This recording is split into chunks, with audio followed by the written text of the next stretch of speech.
Friday Football Frenzy. Sponsored by Campo Roof, in business for over 45 years. Be violent. Violent on me, violent on there, 1, 2, 3. Set the tone. Off top. Violence on 3. They wanted violence. That needs to be our message in the sports office before we walk out and do a show in the huddle. We all huddle up. Hashtag violence on 3. Welcome on in. Friday Football Frenzy. We're back. Did you miss us? Another year of high school football in Northeast Ohio. You've been here a few years now, the Friday Night Lights. 3. I know. You're going third Crazy. seat. They're fantastic around here, aren't they? I couldn't get enough of it, right? I had to come back. You had a great game down in Strongsville. Yeah, let's start it off. Let's go out to Strongsville. Mustangs hosting Avon Lake. It was tied up at 14 when I got there tonight, just under 2 to go in the half. Kendrick Brody, God, this kid turns on the Jets. 49 yards, goes straight to the house. Strongsville goes up 22-14. 25 seconds left in the half. 3rd and 4. Shorman at the Mustangs 15. Dawson Tinbrink finds Colin Houte's just short of the end zone. Strongsville trying to make a play on it. It's a dead ball. 2nd and goal. 9 seconds left before the half. Tinbrink right at our camera. I'm sorry, I had to save myself. I stepped back. He finds Aiden Stewart for the touchdown. 2-point try is good. So we were tied at 22 at the break. And Strongsville goes on to win this one. How about that?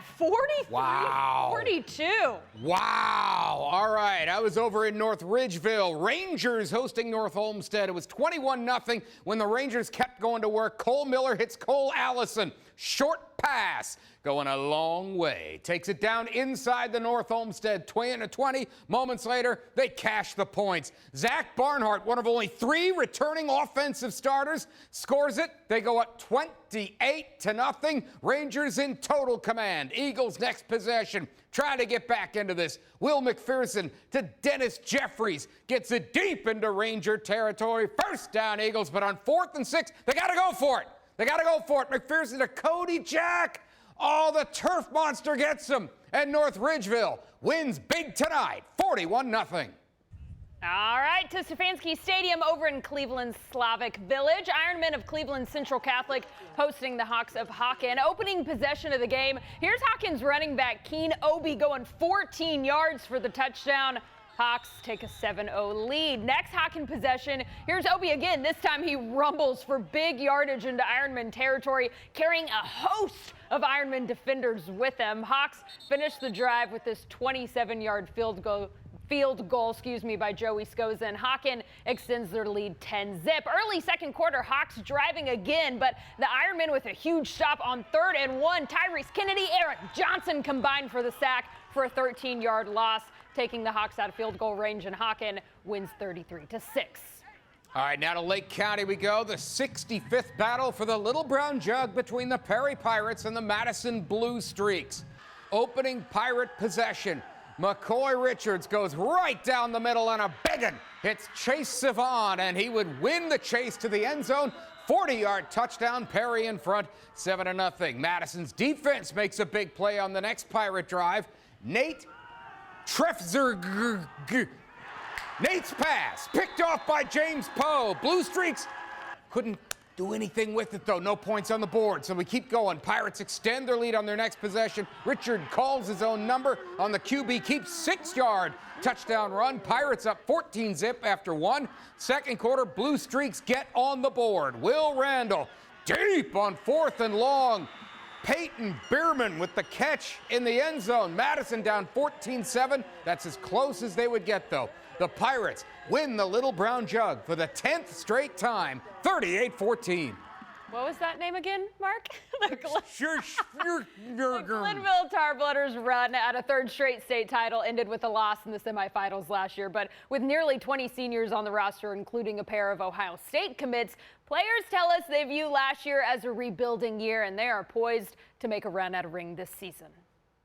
You know, we look at last year as one of them years to where it was a development year. We seen where we went wrong, and we seen that the things that we didn't do caused us to lose in the deep of the playoffs like that when we know we should have won. At Glenville, we don't do too much talking.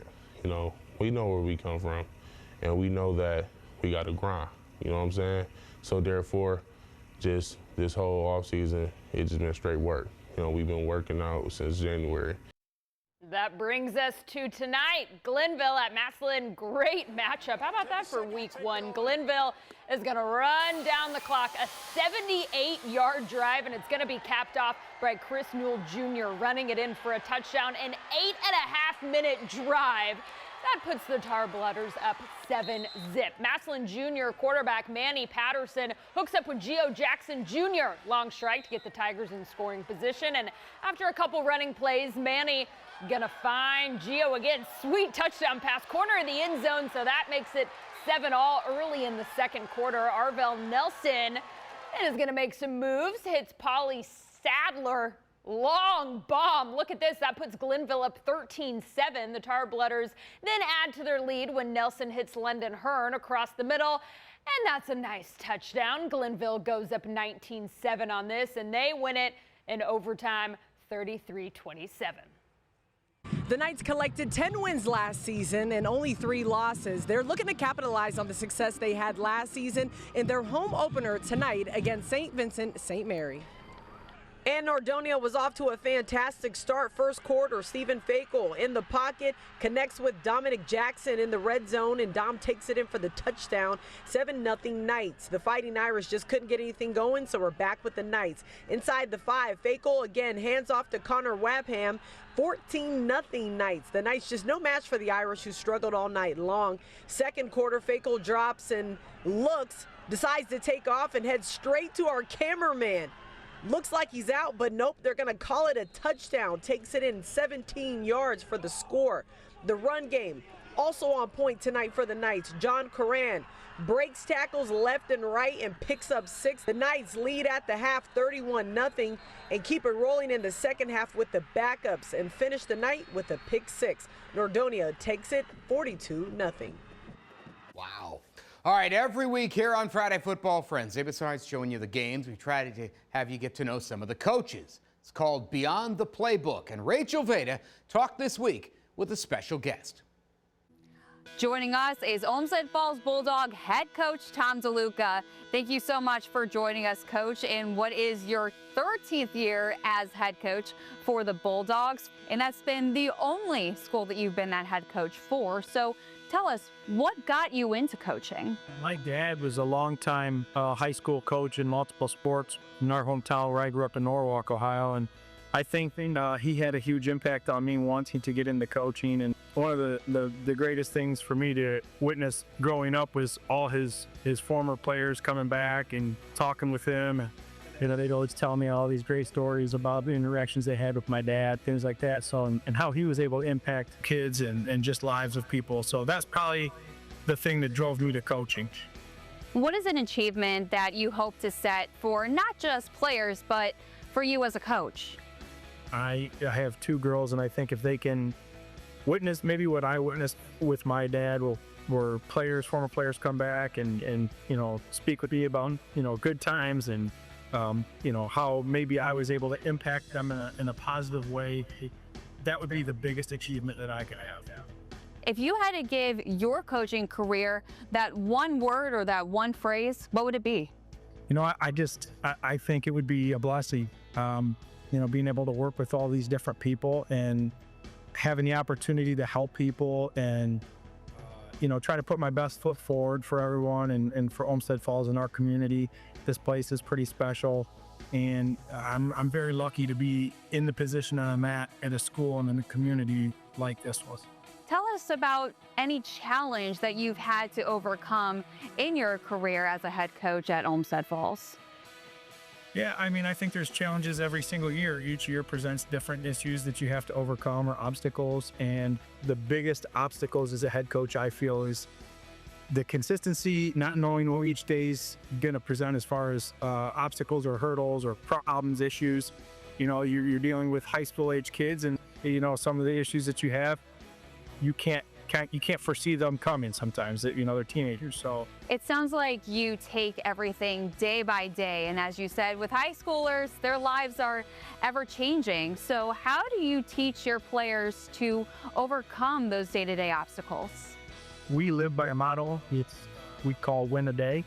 It just means you come to each day ready to put your best effort forward. Don't worry about what happened yesterday. Don't worry about tomorrow. Let's just focus on what's right in front of us and do our best. We try to set a standard within our program where they have to come to work every day, and it's not going to be easy. We're going to coach them hard, and I feel like their parents expect that.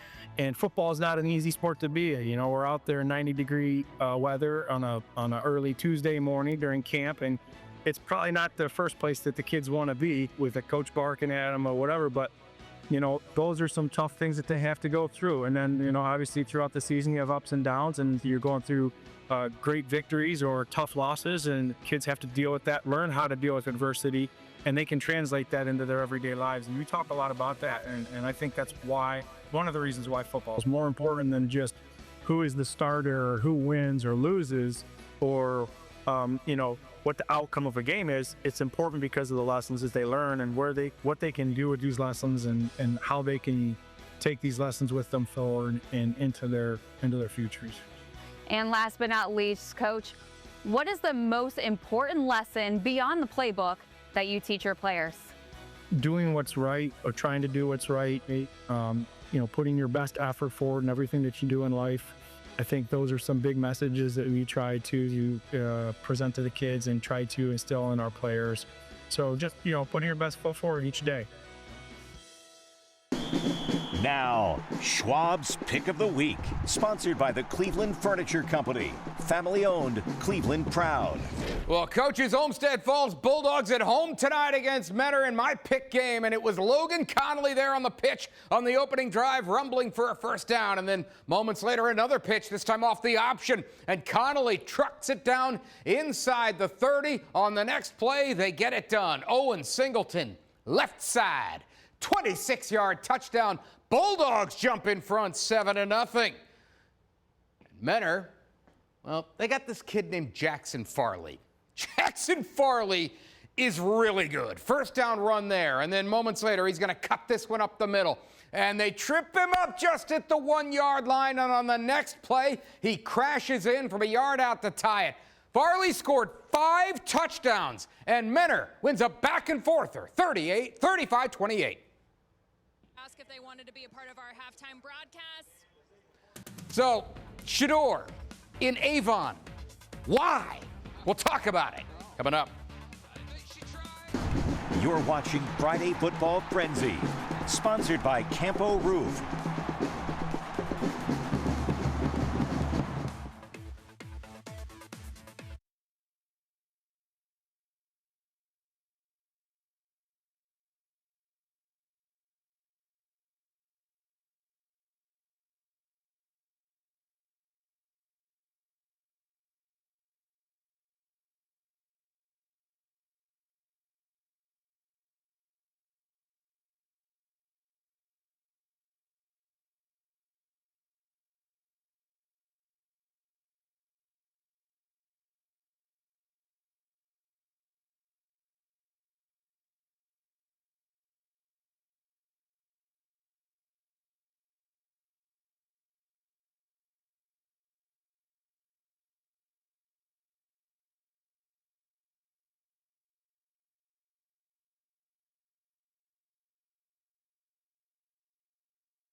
You're watching Friday Football Frenzy, sponsored by Campo Roof.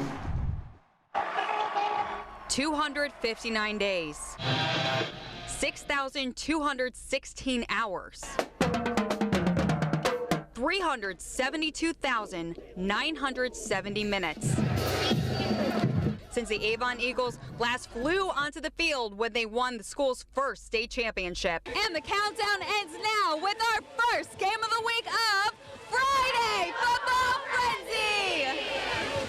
The Eagles came into the season after an undefeated title run, 9 straight conference championships, and 7 Division II Region 6 titles in the last 8 years. Head coach Mike Elder uses the historic moment as an inspiration for the future. Well, I think what it's done is it's honestly in this community sent a message to the kids that are currently on the team, but all the young kids that it can be done. You know, for a long time there, we were so close, but now that it's become a reality, I think everybody knows it's possible, and you got guys that are aspiring to be that every year now. But the team is not only remembering their win, they're honoring their loss. Just 4 months after helping his team earn the state title, Jeremiah Kelly tragically passed away from a heart condition in April.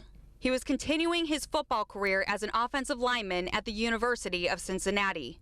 But number 73 lives on back home in Avon by being donned by his sophomore brother Josh, who will proudly wear it through his senior year. Afterwards, that jersey will be passed on as a legacy to be bestowed on a future player who exemplifies Jeremiah's spirit. But every player has dedicated their season to Jeremiah.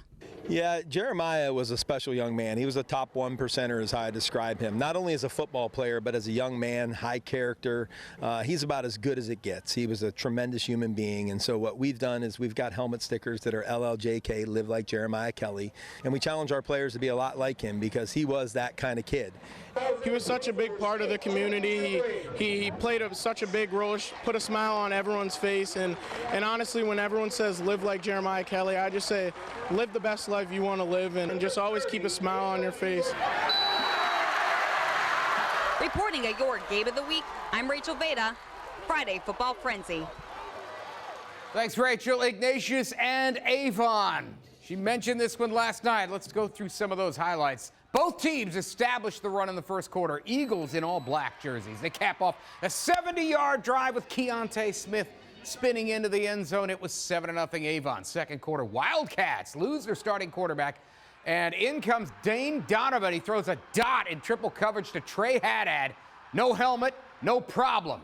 Tied the game. Even Browns players Shador Sanders, Greg Newsome knew this was the game to watch. Eagles later on the front door. Look at Cam Wendell just leaning and falling into the end zone. They win a 14-7 after that.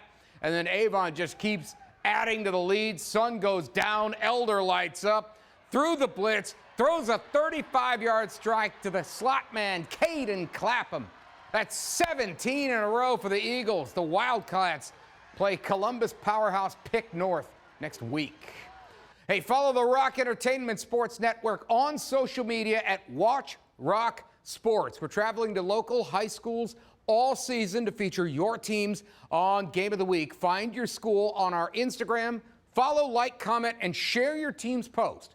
The school with the most engagement will win Game of the Week, fan favorite, and your student section will be featured. Ooh, better go vote to Jerome T. Osborne Stadium in Minner. Lake Catholic Cougars hosting Youngstown Cardinal Mooney. Visiting Cardinals lead 21-7 at the half. Third quarter, Ike Lake extends the Mooney lead. Lake gets to the far sideline, goes all the way for the score. Cardinals extend their lead 27-7. Cougars looking to respond, but on fourth down in Mooney territory, Max Pisano's pass intercepted in the end zone. It's Kingston Powell with the big pick. Mooney beats Lake Catholic 30-13 the final.